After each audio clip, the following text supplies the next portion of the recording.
Oke, baik. Kali ini kita akan belajar vektor tentang penguraian komponen-komponen vektor. Jadi, kemarin Anda sudah belajar metode penjumlahan vektor ya, dengan metode grafis dan metode analitik. Nah, sekarang kita belajar penguraian komponen-komponen vektor ya.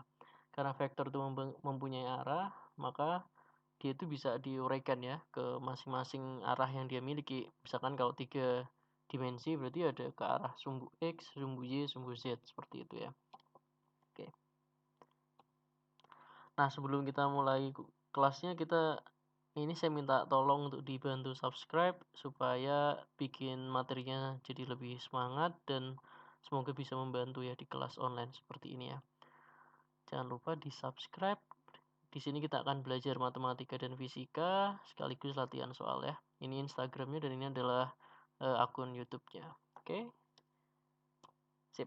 Nah, sekarang kita mulai. Yang pertama dari ini, penguraian komponen vektor dua dimensi. Jadi sebelum kita membahas penguraian komponen vektor dua dimensi, sekarang kita belajar dulu mengenai koordinat ya. Jadi koordinat yang sering dipakai di SMA terutama itu koordinat kartesian. Sebenarnya ada banyak, ada koordinat silinder, koordinat bola gitu. Tapi yang sering dipakai itu koordinat kartesian ya di SMA. Nah, koordinat kartesian yang 3 dimensi itu diwakili oleh 3 sumbu, yaitu sumbu X, sumbu Y, dan sumbu Z. Nah, lebih enaknya lagi adalah biasanya kalau di SMA, kita nggak sering ya, tidak sering untuk menggunakan 3 dimensi. Biasanya kita menggunakan 2 dimensi, sehingga yang awalnya seperti ini, kita bisa reduksi yang arah Z-nya kita hilangkan, sehingga kita akan dapatkan koordinat sumbu X, sumbu Y. Jadi kita membuat, perjanjian kalau ke kanan ini adalah sumbu X positif dan ke atasnya adalah sumbu Y positif ya. Itu dulu, clear ya. Nah, sekarang bayangkan, nah ini saya perbesar. Bayangkan di koordinat sumbu X dan sumbu Y ini adalah koordinat sumbu X gitu kan, ini adalah koordinat sumbu Y. Itu kita ingin menguraikan suatu vektor. Jadi vektornya itu kita akan uraikan ke 2 dimensi saja, yaitu arah sumbu X dan sumbu Y.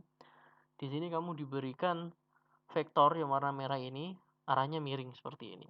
Besarnya F, di mana vektor ini membentuk sudut dengan sumbu X itu sebesar alfa. Nah, karena tadi vektor ini dia memiliki arah, maka si vektor ini yang awalnya miring ini nih, kita bisa uraikan ke komponen-komponennya. Itulah sebabnya tadi judulnya itu adalah penguraian vektor atau penguraian komponen vektor. Nah, cara untuk menguraikannya itu gampang. Yang pertama adalah kamu tarik garis putus-putus vertikal. Kemudian kamu juga tarik garis putus-putus horizontal ke sini. Nah, titik temu dari pangkal vektor ini sampai ke garis putus-putus ini kamu tarik garis sehingga kamu akan dapatkan fx. Fx ini itu adalah vektor komponen arah sumbu x. Kenapa arah sumbu x? Karena kan arahnya kan dia dari ini kan horizontal kan. Nah, ini kan horizontalnya ke arah x, berarti ini adalah fx. Jadi besarnya komponen vektor arah sumbu x itu adalah sepanjang ini yang warna kuning. Nah, begitu pula yang arah Y, ketika kamu tarik garis putus-putus, berarti kamu bisa tarik dari sini ke sini, dari pangkal ke ujungnya itu adalah FY. Berarti ini tuh adalah eh, komponen vektor arah sumbu Y. Gampang ya? Nah, kamu harus ingat, karena vektor ini yang awalnya F ini, oke, saya jelaskan di sini. Kan saya pakai warna putih gitu ya. Vektor ini kan awalnya kan 1. Karena 1, dia diuraikan karena 2 dimensi diuraikan ke 2 sumbu, yaitu sumbu X dan sumbu Y. Ini adalah sumbu X-nya, ini adalah sumbu Y-nya. Kayak gitu kan. Nah, berarti logikanya adalah 1 diubah menjadi 2, sehingga kamu tahu bahwasanya vektor F ini itu merupakan penjumlahan dari Fx-nya dan ditambah dengan Fy-nya. Ya, jadi nggak usah bingung. Nah, yang jadi masalah sekarang itu adalah Fx-nya ini gimana?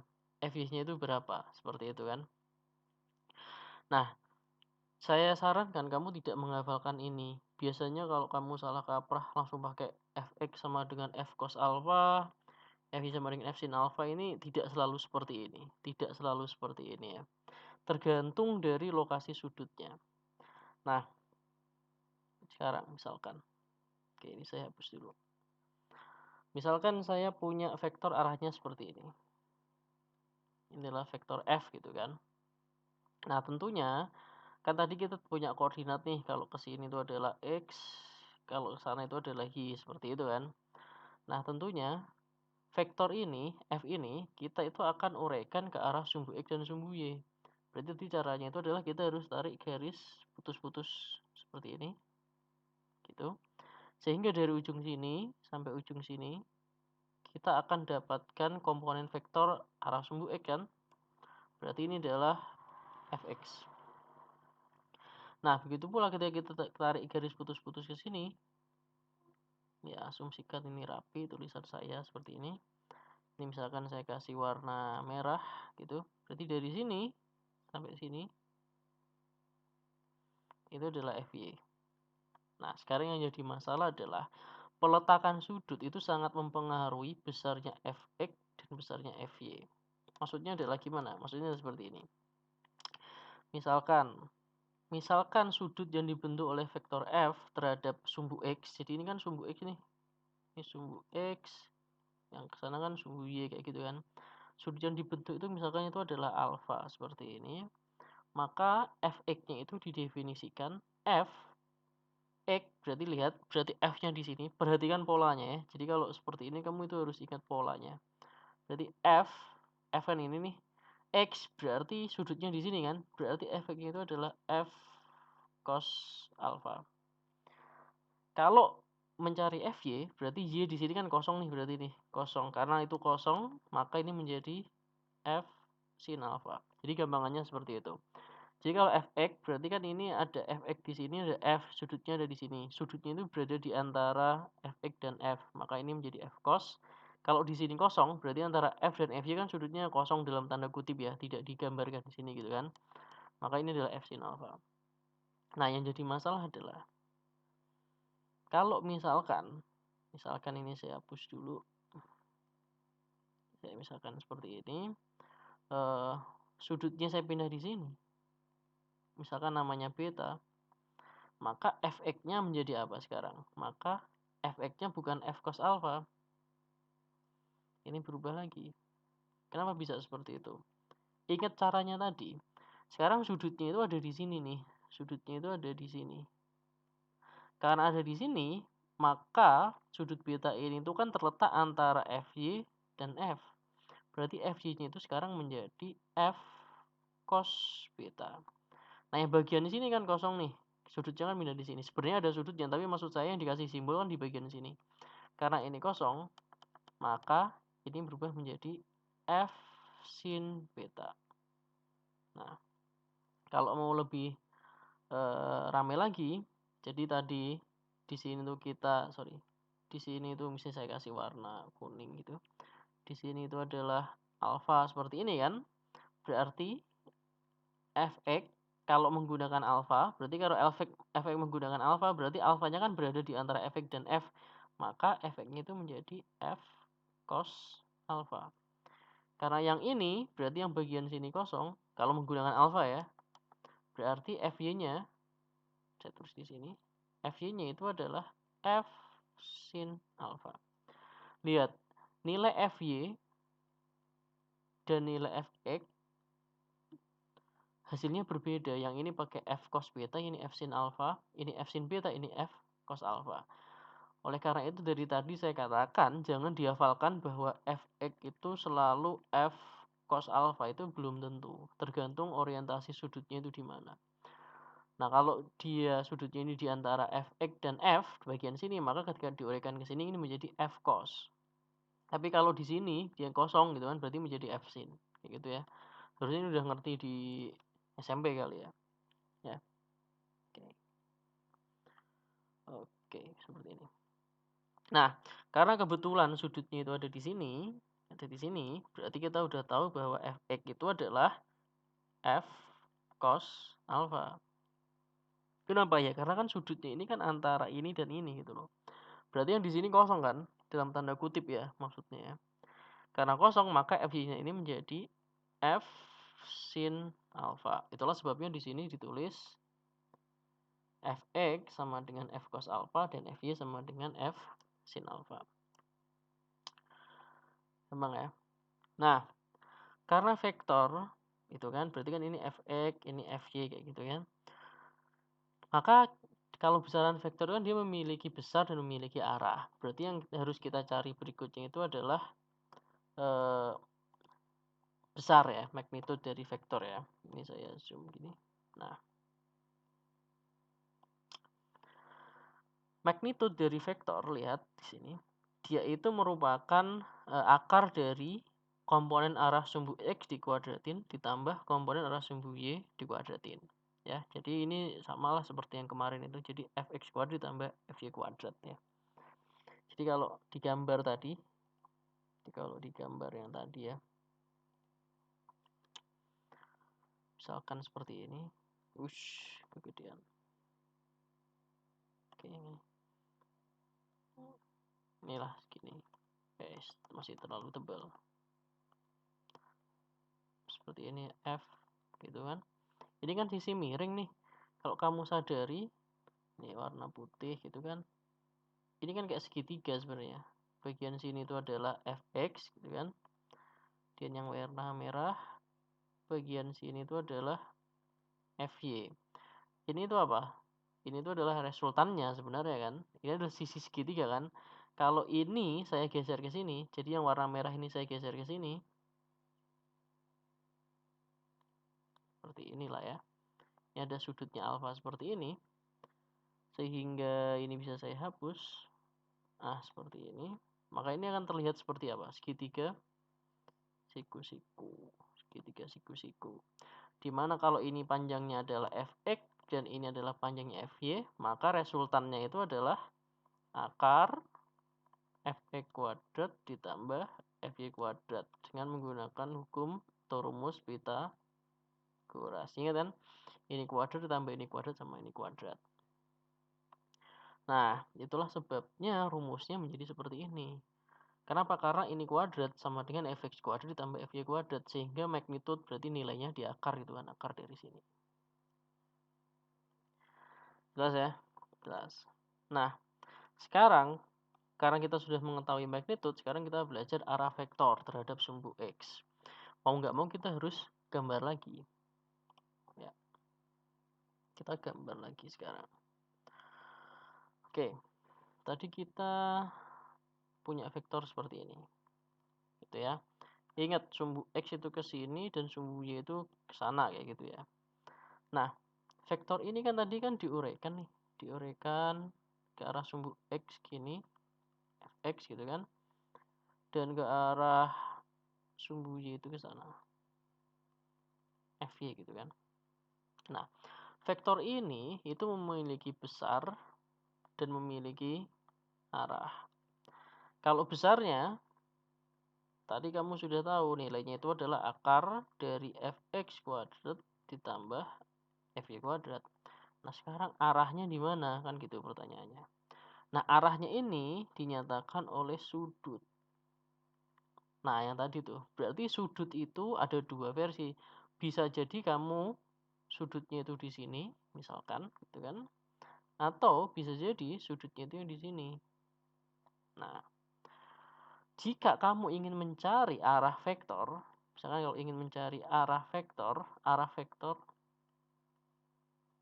terhadap sumbu X, maka dia itu besarnya adalah alfa. Kan yang ini nih, arah vektor terhadap sumbu X nanti alfa. Sebaliknya, kalau arah vektor terhadap sumbu Y, maka dia adalah beta. Nah, balik lagi, berarti soal ini itu mengajari Anda bahwa rumus untuk mencari arah vektor itu tidak harus Fy per Fx. Kalau terhadap sumbu X ya Fy per Fx gitu loh. Kalau terhadap sumbu Y beda lagi. Nah, itulah sebabnya kamu itu jangan ngafalin. Tapi kamu harus paham ini caranya gimana kayak gitu ya. Nah, misalkan ini saya hapus dulu. Ini saya hapus. Oke. seperti ini ya. Oke, misalkan saya mau ini dulu deh, saya mau arah terhadap, sumbu X, berarti alfa, seperti ini. Berarti kamu sudah tahu fx itu sama dengan apa. Karena ingat sudutnya di sini, maka efeknya menjadi adalah f kosinus alfa. Berarti Fy-nya adalah f sinus alfa. Oke, clear sampai sini ya. Nah, sekarang kamu tahu f sinus alfa itu adalah Fy. Ya kan, yang ini kan saya tulis ulang nih. F kosinus alfa itu adalah Fx, yang ini saya tulis ulang. Nah, jika ini saya bagi, gini kan, maka menjadi apa? F dibagi F, hilang, jadi 1 gitu kan. Sin alfa dibagi alfa menjadi tangan alfa, ini matematik SMP nih. Sin dibagi cos yang jadi tangan gitu kan. Fy per Fx, ya tetap Fy dibagi Fx. Nah, dulu kalau kamu dapat seperti ini menurut matematik nih, berarti untuk mencari, ya ini saya tulis dulu ya, tangan alfa gitu kan, menjadi Fy per Fx seperti ini kan. Ups. Nah, kalau kamu ingat ya, Fy per Fx ya. Oke, ini saya tutup dulu. Nah, Fy per Fx dari situ, asalnya sebenarnya dari situ ya. Nah, sekarang saya balik lagi ke sini. Nah, sekarang kalau misalkan saya mau pakai warna putih itu di situ. Kalau yang sini, yang beta itu berarti apa? Sudut vektor terhadap sumbu Y gitu kan. Kalau ini kan berarti terhadap sumbu X ya itu kan. Nah, sekarang saya mencari beta nih. Berarti apa? Ya wes, berarti Fy-nya sekarang berubah menjadi apa? Karena sudutnya ada di sini nih, berarti yang bagian sini kosong kan? Berarti Fy-nya itu di sini berubah menjadi F cos beta. Nah, efeknya di sini sekarang berubah menjadi ini kosong nih, menjadi F sin beta. Berarti dengan cara yang sama, F sin beta dibagi F cos beta, jadi yang ini dengan yang ini kan sekarang kan, sama-sama beta kayak gitu kan. Ini enggak cukup, saya hapus di sini. Oke, ini saya hapus. Nah, seperti ini. Lihat. Berarti F sin beta, berarti yang ini kan, itu kan sama dengan Fx gitu. F cos beta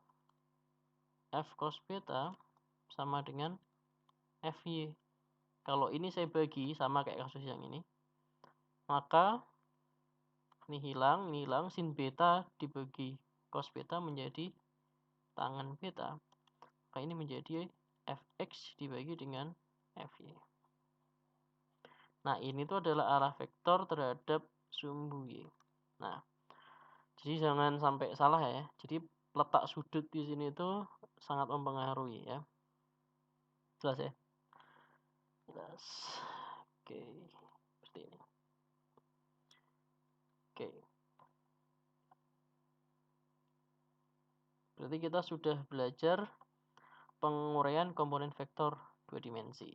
Udah ngerti seperti ini. Nah, sekarang kita belajar sedikit aplikasi penguraian komponen vektor. Ini ada 2 contoh, tapi kita bahas satu-satu dulu. Misalkan seperti ini. Jangan lihat yang kanan dulu, lihat yang ini dulu.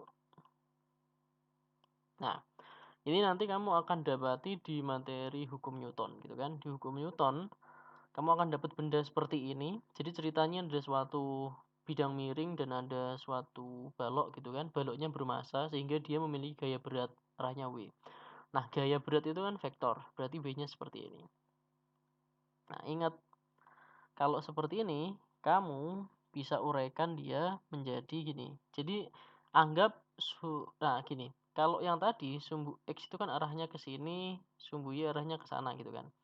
Nah, sekarang kalau sumbu X-nya itu saya anggap dilihat dari balok, maka sumbu X-nya itu saya anggap ke sini, sumbu Y-nya saya anggap ke sana gitu. Jadi ngelihatnya itu kayak dimiringin kayak gitu kan. Sehingga vektor ini, vektor W ini itu bisa saya uraikan searah sumbu X dan searah sumbu Y. Yang searah sumbu Y itu arahnya ke sini. Gitu kan? Maka ini adalah W arah Y, seperti itu. Yang arah sumbu X itu adalah ke sini. Ini adalah W arah X, lihat. W arah X berarti arahnya ke sini, W arah Y arahnya ke sana, gitu. Nah, yang jadi masalah W arah X-nya berapa, W arah Y-nya berapa, kayak gitu kan. Nah, kalau seperti ini kamu harus ingat materi sudut di SMP ya. Ini saya review sedikit di sini. Ini tadi seperti ini ya bentuknya ya. Dulu itu ada namanya itu sudut sehadap gitu kan. Ada namanya sudut dalam berseberangan dan lain-lain kayak gitu ya. Nah, sekarang perhatikan gambar ini. Ini ada alfa nih. Alfa ya, pelan-pelan. Berarti kalau ini saya tarik garis ke sini, jangan kuning deh, misalkan warna merah gitu. Saya tarik garis ke sini seperti itu. Berarti sudut alfa ini sama dengan sudut ini dong. Kalau nggak salah namanya sudut dalam berseberangan gitu kan. Sudut dalam berseberangan itu besarnya sama, maka di sini itu adalah alfa. Nah, sekarang kamu perhatikan W dengan yang ini apa? Siku-siku kan? Kalau ini alfa berarti yang bagian sini itu apa?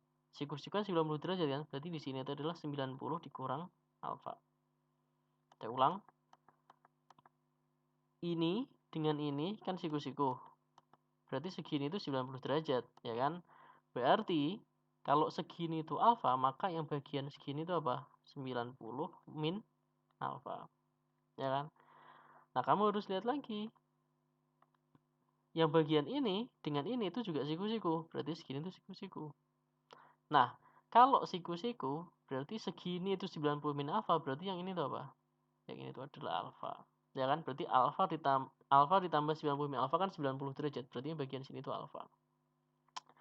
Dengan cara cepat, ini saya hapus. Nah, seperti ini saya hapus. Jadi berarti alfa di sini, alfa di sini. Sehingga kamu tahu ini ada W, ini ada WY gitu kan. Alfanya ada di sini. Berarti bagian sini tuh kena sudutnya gitu kan. Maka kamu udah tahu WY-nya itu adalah W cos alfa. Berarti yang arah ke sini adalah W cos alfa. Berarti yang di sini itu adalah W sin alfa. Kayak gitu ya.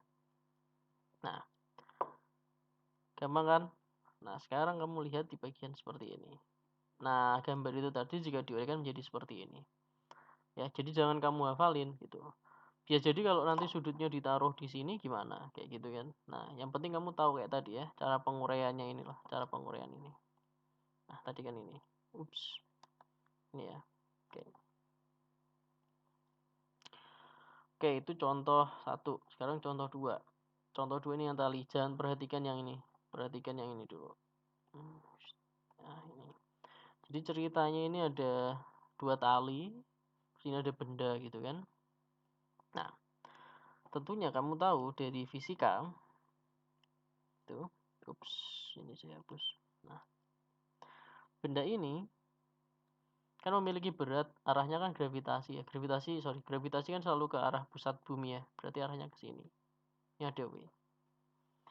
Nah, di titik ini adalah titik talinya. Berarti kalau kamu sadari, si benda ini kan dipegang oleh 2 lengan ini kan. Berarti di sini tuh ada gaya tegang tali yang arahnya ke sini. Dan ada juga gaya tegang tali yang arahnya ke situ.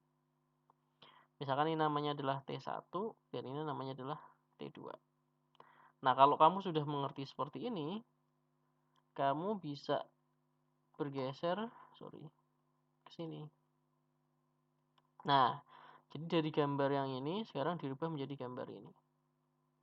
Ini W, ini T2, ini T1. Nah, yang jadi masalah adalah sudut yang dibentuk antara T2 dengan sumbu X dan T1 dengan sumbu X itu berbeda. Jadi yang ini sudutnya itu adalah alfa, yang di sini itu adalah beta, gitu kan. Maka dengan cara yang sama, kamu bisa lakukan ini T1 berarti di sini tek tek tek tek tek tek tek situ kan. Berarti ke sini ini ada T1 X ya dong. Nah, berarti ini ke sini tek tek tek tek tek tek tek gitu kan. Berarti di sini tuh ada kurang lebih seperti inilah. Ups, jelek. T1Y. Nah, pertanyaannya berapa nih kan gitu. Nanti kita jawab. Nah, sekarang yang ini yang warna merah, sama, kamu tarik garis ke sini. Berarti dari sini ke sini, ya saya arahkan ke sini langsung aja deh. Ini ada T2X, dan dari sini ke sini, ini ada T2Y. Jelas ya? Jelas. Nah, sekarang kita cari T1X. T1X sudutnya di sini, gitu kan. Berarti kamu sudah tahu T1X itu adalah T1 cos theta. Berarti T1Y, T1 sin theta. T2X sudutnya dari sini, berarti T2X itu adalah T2 cos alpha. Sekarang yang di sini adalah T2 sin alpha. Kalau kamu udah hafal letak seperti itu gampang gitu kan. Nah, ini kamu sekarang baru lihat sisi yang sebelah kanan. Nah, ini adalah gambarannya seperti ini. Jadi di sini ada T1 cos alpha, T2 cos. Oh, sorry, ini harusnya beta. Wis, salah tulis. Ini salah tulis. Ini harusnya ini adalah beta seperti itu ya. T1-nya ini juga beta. Nah, yang ini T2 cos alpha, inilah T2 sin alpha kayak gitu ya. Jadi ini tuh adalah penguraian vektor gitu. Intinya tuh dia cuma diuraikan ke arah sumbu X, diuraikan ke arah sumbu Y seperti ini ya. Kalau kamu udah ngerti pola masing-masing sudutnya ini, kamu akan lebih gampang. Oke. Sekarang kalau kamu sudah mengerti ini, kita latihan soal. Nah, ada 2 soal nih, gampang nih. Soal yang pertama. Tentukan besar komponen-komponen vektor dari sebuah vektor gaya sebesar 20 Newton pada arah 60 derajat terhadap sumbu X positif. Ingat dia terhadap sumbu X positif. Nanti saya tulis ini. Nah, banget. Ini kali ya. 60 derajat terhadap sumbu X positif. Kalau ini sumbu X berarti 60 derajatnya kan sekitar ini ya. 60 derajat. Seperti itu ya. Oke. Berarti besarnya 20 Newton, yang disuruh nyari adalah komponen-komponennya. Ya, gampang. Berarti kita tinggal gini aja. Gambar lagi berarti ya. Misalnya ada suatu vektor F 20 Newton.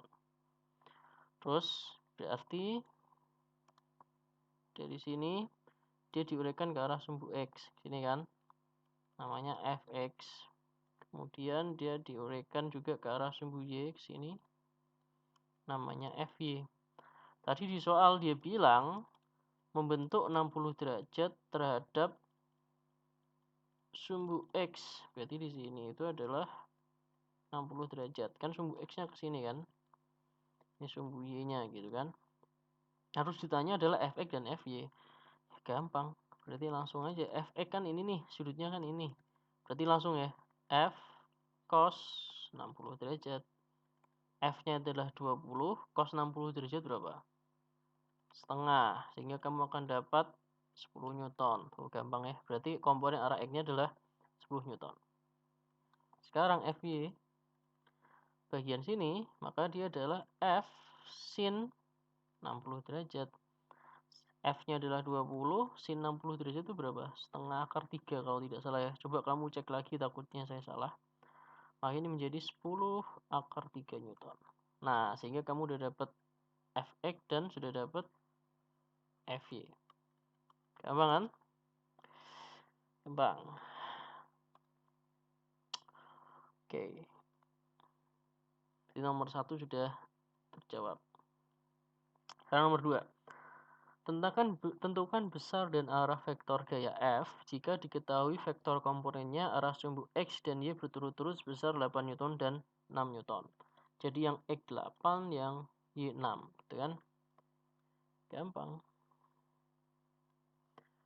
Berarti Fx-nya adalah 8 Newton, dia bilang. Fy-nya adalah 6 Newton, gitu. Nah, kamu mau milih nih arah kan, dia kan nanya arah nih. Nah, arahnya itu mau terhadap sumbu X atau mau terhadap sumbu Y kan gitu. Kan tadi ada 2 kan. Ya berarti kalau kamu mau terhadap sumbu X nih, misalkan terhadap sumbu X gitu kan, tadi rumusnya itu kan langsung tangen alfa sama dengan FY/Fx. Itu yang tadi loh, nggak perlu saya gambar lagi ya, lama kalau digambar lagi gitu kan. Maka kamu langsung tahu tangen alfanya itu adalah 6 dibagi 8. Maka alfa itu sama dengan arcus tangen, tulisannya seperti ini ya, dari 6/8. Nah, kamu cari tuh di kalkulator berapa, coba saya cari sebentar.